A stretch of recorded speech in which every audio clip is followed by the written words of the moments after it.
معراج النبی صلی اللہ علیہ وآلہ وسلم میرے اور آپ کے آقا و مولا صلی اللہ علیہ وآلہ وسلم کا دوسرا بڑا معجزہ ہے۔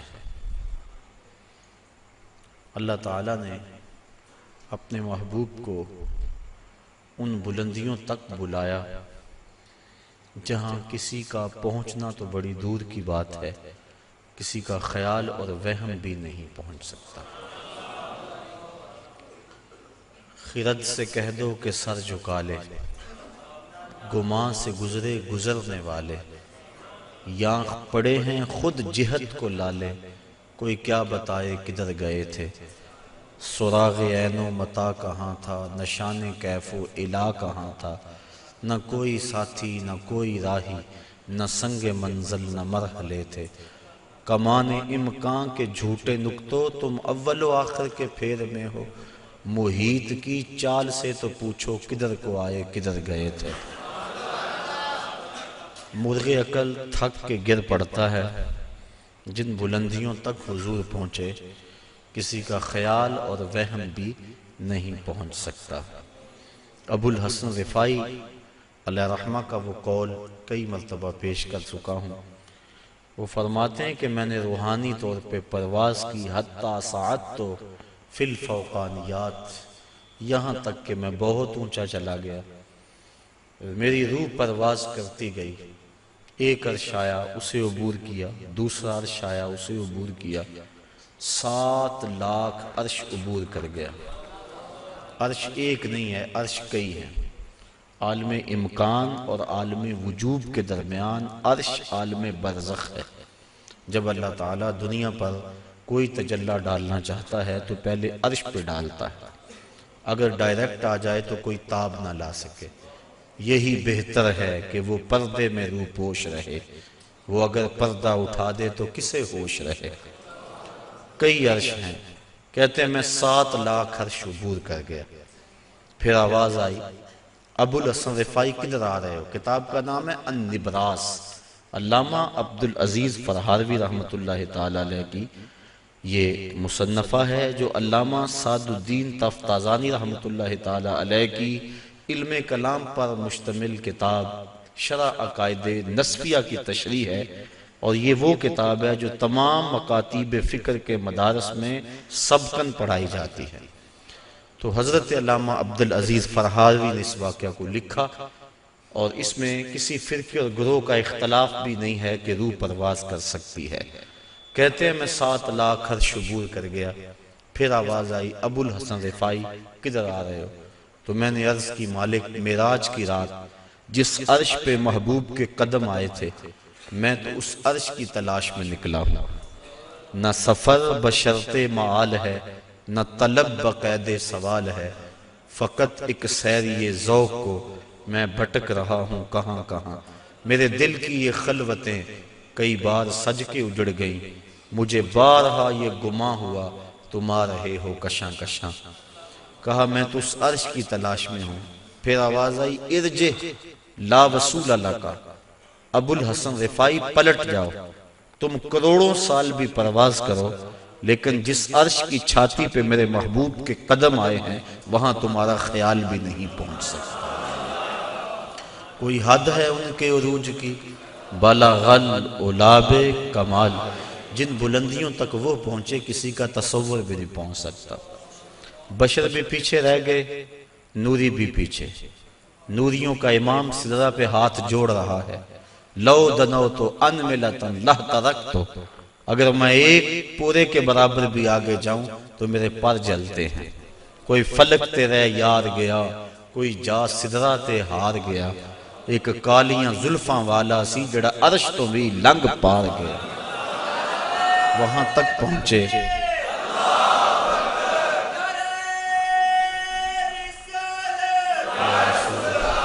تو وہاں تک پہنچے جہاں کسی کا خیال وہم سوچ بھی نہیں پہنچ سکتے۔ کہا ابو الحسن تم کروڑوں سال بھی پرواز کرو، لیکن جس عرش کی چھاتی پہ میرے محبوب کے قدم آئے وہاں تمہارا خیال بھی نہیں جا سکتا۔ جس نبی کے قدم اتنے اونچے ہیں اس نبی کا سر کتنا اونچا ہوگا۔ یہ تو دماغ خراب ہو جائے تو انسان تولنے بیٹھتا ہے نا، بلا سنار کے چھوٹے سے ترازو پہ منوں اور ٹنوں کا حساب تو نہیں ہوتا، رتی ماشا تولے کا حساب تو سنار کا ترازو دیتا ہے، لیکن منوں ٹنوں کا حساب تو نہیں دیتا، ٹوٹ جائے گا ترازو۔ عقل کے ترازو پہ آپ مجھے تول لیں، میں آپ کو تول لوں، لیکن جو امام الانبیاء ہیں بھلا ان کا بھی وزن کیا جا سکتا ہے؟ اللہ اکبر۔ حضرت صاحبزادہ سید فیض الحسن شاہ علیہ رحمہ فرمایا کرتے تھے، تم نے حلیمہ کی بکریوں کے پیچھے پیچھے تو دیکھا، سدرہ پر جبریل کے آگے آگے کیوں نہیں دیکھا؟ تو جبریل بھی پیچھے، سارے پیچھے، جس کے قدم اتنے اونچے ہیں اس کا سر کتنا اونچا ہے۔ اللہ اکبر۔ تو میرے اور آپ کے آقا و مولا وہاں تک گئے جہاں کسی کا خیال بھی نہیں جا سکتا۔ یہ سفر، اور یہ میری زبان سے سفر نکلا، اس کو قرآن نے ویسے سیر کہا ہے، سبحان الذی اسری بعبدہ، اس کو قرآن نے سفر نہیں کہا، سیر کہا، سفر معراج نہیں، سیر معراج۔ اور آپ جانتے ہیں کہ سفر اور سیر میں کتنا فرق ہے۔ آپ صبح سیر کرنے نکلتے ہیں تو 1 کلومیٹر کا فاصلہ 1 گھنٹے میں طے کرتے ہوں گے، راستے میں ہر منظر پہ رکتے ہوں گے، کہیں پھول کھلا ہے تو طبیعت وہیں مچل گئی، رک گئے، اس کی خوشبو سونگھتے گئے اور اس کی پتیوں کا نظارہ دیکھتے رہے۔ بندہ سیر کرے تو گھنٹے لگتے ہیں، اور اگر آپ سفر کریں تو چند لمحوں میں طے کریں گے۔ یہ معراج میں اتنی جلدی گئے اور پلٹ بھی آئے، بستر بھی گرم تھا، زنجیر بھی ہل رہی تھی، پانی بھی بہہ رہا تھا، اور ہو کے آ بھی گئے، اتنی تیز گئے اور آئے۔ قرآن نے اس کو سفر نہیں کہا، کہا یہ میرے نبی کی ابھی سیر ہے۔ تو میرے نبی کی سیر اتنی تیز ہے، سفر کتنا تیز ہوگا۔ اور میرا خیال ہے اسی پر اگر ہم غور کر لیں، ہم کہتے ہیں جب امتی مشکل میں نبی کو پکارتا ہے تو نبی مدد کو پہنچتے ہیں۔ کہا جاتا ہے کیسے اتنی جلدی آ جاتے ہیں؟ تو ظاہر ہے کہ جب کوئی دکھی پکارے پھر نبی سیر کرتا تو نہیں آتا، پھر تو سفر کرتا آتا ہے، اور جس کی سیر اتنی تیز ہے اس کا سفر کتنا تیز ہوگا۔ تو محبوب خدا اتنے سریع رفتار ہیں، اور کہاں تک پہنچے انسان کی عقل تھک جاتی ہے، یہاں تک کسی کا خیال اور تصور بھی نہیں پہنچ سکتا۔ یہ ایک الگ مضمون ہے۔ میں نے آج گفتگو یہ کرنی ہے کہ اللہ تعالیٰ کے عجائب قدرت کی نشانیاں جس لیے اللہ نے اپنے محبوب کو بلایا تھا وہ کیا تھیں، اور اللہ نے اپنے محبوب کو کیا دکھایا۔ سب سے بڑی نشانی اور سب سے بڑی دولت جو محبوب کے دامن میں ڈالی گئی اور حضور کو عطا کی گئی وہ اپنا دیدار تھا۔ سب سے بڑی دولت جو اللہ تعالیٰ نے اپنے محبوب کو عطا فرمائی وہ اپنا دیدار تھا۔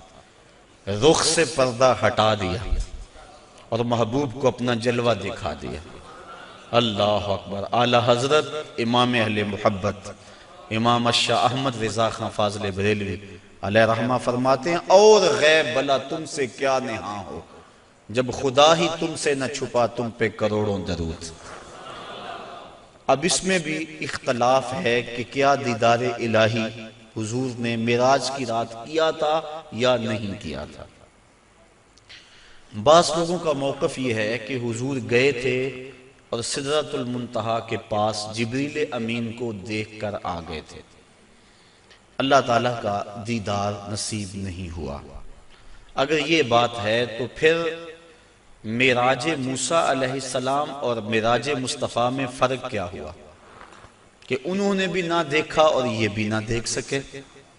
اور جبریل کو اگر دیکھنے گئے تھے، جبریل تو 26,000 مرتبہ حضور کی چوکھٹ پہ آیا تھا، تو پھر حضور علیہ السلام وہاں گئے۔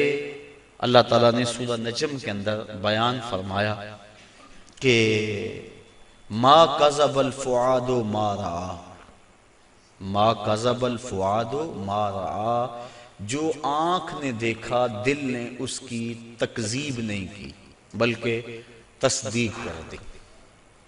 تصدیق کون کرتا ہے؟ ایک شخص اچانک یہاں نظر آئے اور میں گمان کروں کہ یہ فلاں شخص ہے، تو میں آپ سے پوچھوں جناب یہ وہی ہے؟ تو جس نے اسے دیکھا ہوگا، جو اسے پہچانتا ہوگا، وہی کہے گا نا جناب ہاں یہ وہی ہے. اور جس نے میری طرح پہلی مرتبہ دیکھا ہے وہ تصدیق تو نہیں کر سکتا. تصدیق تو وہ کرتا ہے جس نے پہلے دیکھا ہو. اب اللہ قرآن میں کہتا ہے ما کذب الفؤاد ما رأى، جو آنکھ نے دیکھا دل نے اس کی تائید کی. آنکھ نے دل سے پوچھا یہ وہی ہے، تو دل نے کہا ہاں وہی ہے جو درد بن کے رہتا تھا. تو معلوم ہوا کہ قلب مصطفیٰ پہلے دیکھ چکا تھا، آنکھ نے آج دیکھا تھا. تو جس کو دل نے دیکھا ہو جب آنکھ اسے دیکھ لے تو اسے معراج کہتے ہیں. تو باقی رہا بات دل کے دیکھنے کا. امام عبد الوہاب شعرانی علیہ رحمہ آپ فرماتے ہیں کہ حضور علیہ السلام کو 34 مرتبہ معراج ہوا ہے. 33 مرتبہ حضور کو قلبی اور روحانی معراج ہوا ہے، اور 1 مرتبہ سر کی آنکھوں سے اپنے رب کو دیکھا ہے. تو دل تو پہلے بھی جلوے پا چکا تھا، دل کو پہلے بھی انوار کی دولت ملی تھی، اور آنکھ نے آج پہلی بار دیکھا تھا. تو جو دل میں ہو جب سامنے آ جائے تو اسے معراج کہتے ہیں. تو ما کذب الفؤاد ما رأى، آنکھ نے جو دیکھا پھر دل نے اس کی تائید کر دی، تصدیق کر دی، تردید نہیں کی. اس پر علماء کی ابحاث ہیں، گفتگو ہے. حضرت امام احمد بن حنبل سے کسی نے پوچھا کیا لیلۃ المعراج کو محبوب علیہ السلام نے اپنے رب کو دیکھا؟ آپ نے فرمایا رآہ رآہ رآہ حتی انقطع نفسہ. آپ نے فرمایا ہاں دیکھا ہاں دیکھا. اتنی بار یہ لفظ کہے کہ آپ کی سانس ٹوٹ گئی. کہا وہ گئے دیکھنے تھے اور دیکھ کر آئے تھے. اور اللہ تعالیٰ جل شانہ نے سورہ نجم کے اندر اس بات کو بڑی تفصیل کے ساتھ بیان فرما دیا کہ ارشاد فرمایا ما کذب الفؤاد ما رأى، جو آنکھ نے دیکھا دل نے اس کی تصدیق کی. افتمارونہ علی ما یری، تو کیا تم ان سے ان کے دیکھے ہوئے پر جھگڑتے ہو، تم بحث کرتے ہو ان کے دیکھے ہوئے پہ. آگے سنیے ذرا قرآن نے کیا کہا وَلَقَدْ رَآهُ نَزْلَةً أُخْرَى. اچھا پھر سنو، اس نے 1 بار نہیں 2 بار دیکھا. تم ان کے دیکھے پہ جھگڑتے ہو کہ دیکھا کہ نہیں دیکھا. اَفَتُمَارُونَهُ، کیا تم ان سے بحث کرتے ہو الا اس بات پر ما یرا، انہوں نے جو دیکھا. کہا وَلَقَدْ رَآهُ نَزْلَةً أُخْرَى، تو انہوں نے 2 مرتبہ دیکھا. اللہ اکبر. اور پھر آگے چل کے ارشاد فرمایا ما زاغ البصر وما طغى، اور ایسا دیکھا کہ آنکھ بھی نہیں جھپکی. آنکھ بھی نہیں جھپکی، نہ آنکھ جھپکی نہ حد سے بڑی. جب بندہ سورج کو دیکھتا ہے تو نظر چندھیا جاتی ہے اور دیکھ نہیں پاتا. حضرت موسیٰ علیہ السلام جلال خداوندی کی تاب نہ لا سکے. خرّ موسیٰ صاعقہ، قرآن نے کہا نا، زمین پہ بے ہوشی ہوئی اور تشریف لے آئے، اور جب سر اٹھایا اٹھے انی تبت الیک کے نغمے گانے لگے.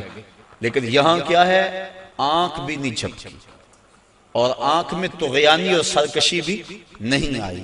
یہ کون کہہ رہا ہے؟ مالک کہہ رہا ہے کہ ایسا دیکھا کہ آنکھ بھی نہیں جھپکتا، نہ حد سے بڑھتی ہے آنکھ اور نہ آنکھ چندھیاتی ہے. دنیا پہ ضابطہ یہ ہے کہ جب کسی منظر کو کوئی ناظر دیکھے تو ناظر منظر کی تعریف کرتا ہے. گرمیوں میں آپ شمالی علاقہ جات میں نکل جاتے ہیں، وادی کیلاش میں چلے جاتے ہیں، سواد کاغان، کتنی خوبصورت وادیاں اللہ نے پاکستان کو عطا فرمائی ہیں. وہاں آپ جاتے ہیں، جب واپس پلٹتے ہیں تو دوستوں کے سامنے منظر کشی کرتے ہیں کہ پہاڑوں سے اترتی ہوئی آبشاریں، گنگناتی ہوئی ندیاں، اور درختوں کی وہ قطاریں پریوں کی صورت کے اندر پہاڑوں پہ موجود تھیں. برف پوش وادیوں کا بھی تذکرہ کرتے ہیں، اٹکیلیاں کرتے ہوئے دریاؤں کے پانیوں کا تذکرہ کرتے ہیں. آپ پلٹ کے آ کے منظر نگاری کرتے ہیں کہ حد ہو گئی، کیسا حسن تھا. علامہ اقبال علیہ رحمہ جب ان علاقوں میں گئے، کشمیر کے علاقوں میں، تو انہوں نے آ کر کہا من خدارا آنجا دیدم بے حجاب. لوگوں میں اس کو وہاں بے حجاب دیکھ کر آیا. اللہ اکبر. تو وہ کیسا منظر ہے، بندہ دیکھتا ہے تو دیکھنے والا منظر نگاری کرتا ہے. لیکن دنیا کا ضابطہ یہاں یہی رہا ہے کہ ناظر منظر کی تعریف کرتا ہے، واہ واہ کیسا منظر تھا. نظر کہتی ہے واہ واہ کیسا منظر تھا. لیکن پہلی مرتبہ ایسا ہوا جب نگاہ مصطفیٰ نے جمال خدا کو دیکھا تو منظر پکار اٹھا، ما زاغ البصر وما طغی، واہ واہ کیسی آنکھ ہے، نہ بھٹکتی ہے نہ بہکتی ہے۔ اللہ اکبر۔ تو منظر نے پہلی مرتبہ نظر کی تعریف فرمائی، تو ایسا دیکھا کہ ایسا کسی نے نہیں دیکھا ہوگا جیسا مصطفیٰ نے دیکھا۔ اللہ تعالیٰ نے اپنے محبوب علیہ السلام کو فرمایا، یا محمد انت و انا و ما سوا ذالک خلقت لاجلک، محبوب ایک تو ہے ایک میں ہوں، اور اس کے علاوہ جو کچھ ہے میں نے تیرے لیے پیدا کیا۔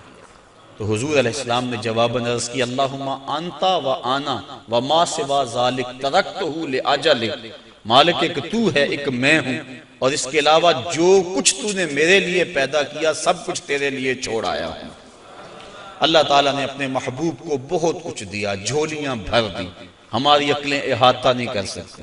امام حقی لکھتے ہیں 70,000 اسرار تھے، 70,000 رموز اور 70,000 حکایتیں، بہت کچھ عطا کرنے کے بعد فرمایا، محبوب یہ تو میں نے تجھے اپنی مرضی سے دیا، اب تو بتا تیری چاہت کیا ہے۔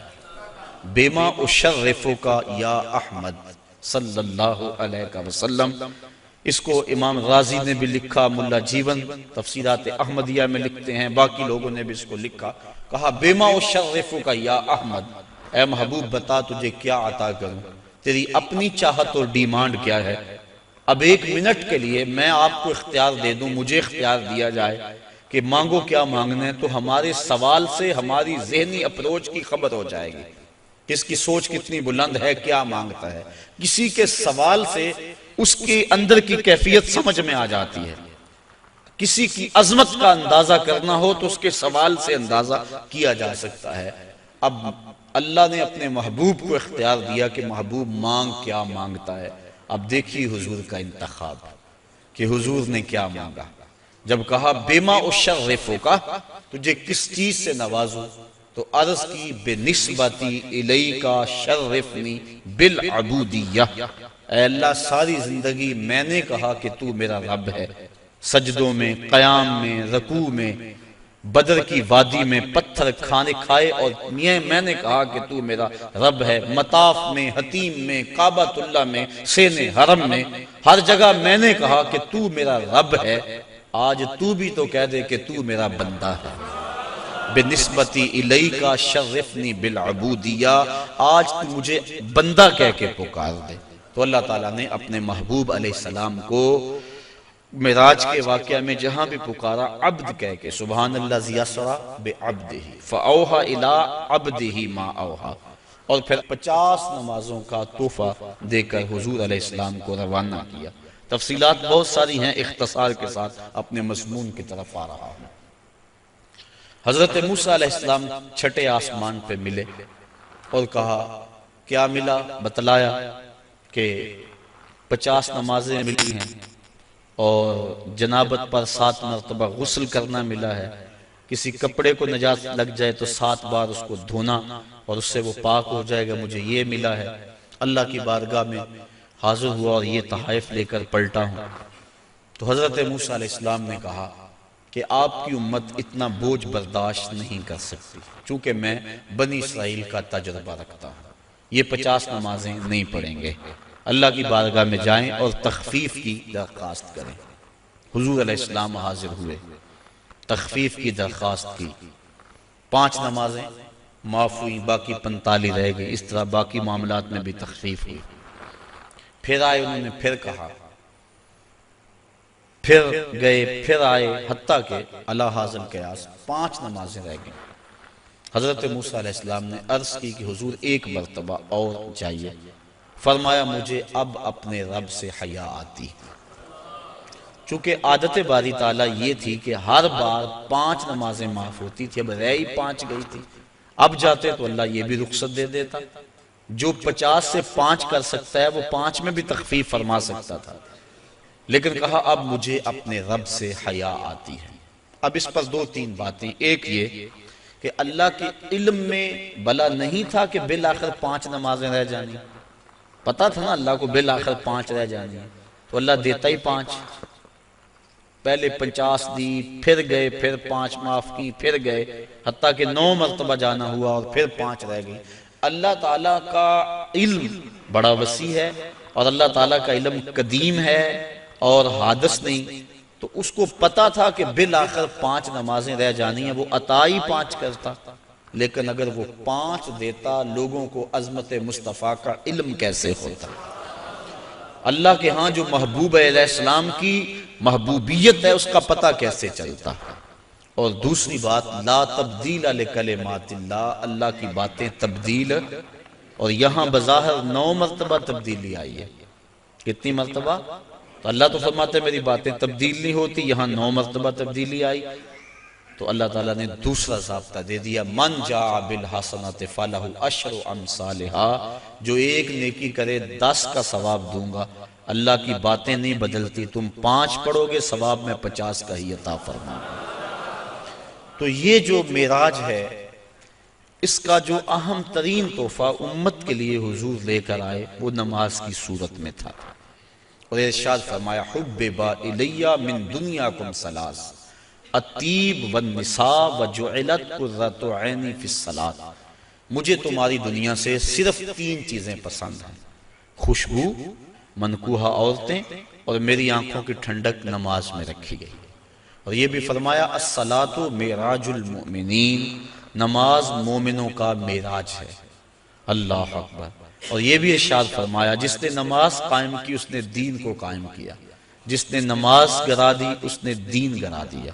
اور صحابہ فرماتے ہیں ہم مومن اور کافر کے درمیان فرق نماز سے کرتے تھے، جو نماز پڑھتا ہم سمجھتے مومن ہے تبھی تو پڑھتا، اور جو نماز نہ پڑھتا ہم سمجھتے کافر ہے تبھی نہیں پڑھتا۔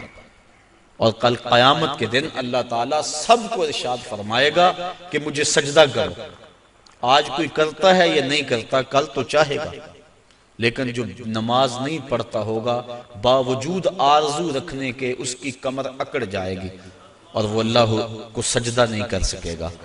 اور پھر جس صف میں دشمنان خدا کھڑے ہوں گے، فرعون، حامان، ابی بن خلف، بے نمازی کو صف میں کھڑا کر دیا جائے گا۔ ہم میں سے کیا کوئی گوارا کرتا ہے کہ فرعون کے کندھے سے کندھا جوڑ کے کھڑا ہو جائے، اور اس صف پر لعنتیں برس رہی ہوں گی جس صف میں یہ لوگ کھڑے ہوں گے؟ تو اگر ہم اس کو گوارا نہیں کرتے، اور کبھی بھی ایک مومن گوارا نہیں کرتا کہ دشمنان خدا کے ساتھ کھڑا ہو، تو پھر اگر ہم نماز نہیں پڑھتے تو ہمیں توبہ کر کے پچھلی بھی نمازیں پڑھنی چاہیے، قضا کرنی چاہیے، اور آئندہ ہمیں قصد کر لینا چاہیے کہ آج کے بعد نماز نہیں چھوڑیں گے۔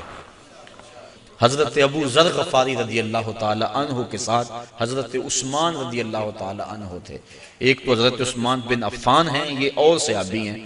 کہتے ہیں کہ ہم اکٹھے جا رہے تھے، راستے کے اندر ایک درخت آیا جس کی ایک شاخ لٹک رہی تھی جس کے اوپر زرد پتے تھے۔ حضرت ابو ذر نے ان کو پکڑ کے شاخ کو زور سے جنبش دی، جتنے بھی پتے تھے زرد وہ گر گئے اور شاخ اریاں ہو گئی۔ میں اس منظر کو دیکھ کے محظوظ ہوتا رہا۔ پھر حضرت ابو ذر غفاری میری جانب متوجہ ہوئے اور کہنے لگے اے عثمان، تو نے پوچھا نہیں کہ میں نے اس شاخ کو یوں پکڑ کے جھٹکا کیوں دیا ہے؟ تو کہتے ہیں میں نے کہا اچھا پھر آپ بتا دیں کہ آپ نے شاخ کو جھٹکا کیوں دیا ہے؟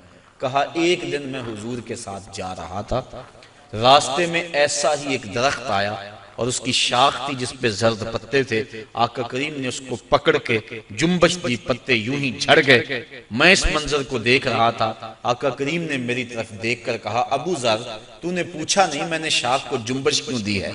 تو میں نے یوں عرض کی حضور آپ بتا دیں کہ آپ نے کیوں جنبش دی؟ تو کہا اے ابو ذر جس طرح میں نے شاخ کو جنبش دی اور سارے پتے جھڑ گئے، اس طرح جب کوئی بندہ نماز کے لیے کھڑا ہو جاتا ہے سارے گناہ جھڑ جاتے ہیں۔ آقا کریم علیہ السلام نے معراج کی رات جو خاص چیزیں دیکھیں اور امت کو